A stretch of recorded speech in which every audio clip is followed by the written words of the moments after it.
বহুত পুরুষ আছে সংসার করে ঠিক আছে বউয়ের সাথে, কিন্তু ছেঁচড়ার মতো সংসার করে, আছে না নাই? ঘেউ ঘেউ ঘেউ ঘেউ ঘেউ ঘেউ ঘেউ ঘেউ সারাদিন, বাহিরে আসাল ফেরেস্তার মতো, আছে না নাই?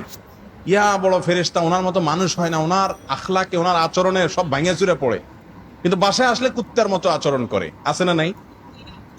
নবীজি বলেছেন খাইরুকুম খাইরুকুম লিআহলিহি ওয়া আনা খাইরুকুম লিআহলি, তোমাদের মধ্যে এই যে আমরা অনেকগুলো লোক আজকে একত্র হইছি, আমাদের মধ্যে সবচেয়ে ভালো আল্লাহর কাছে ওই লোকটা যেই লোকটা তার বউয়ের কাছে ভালো।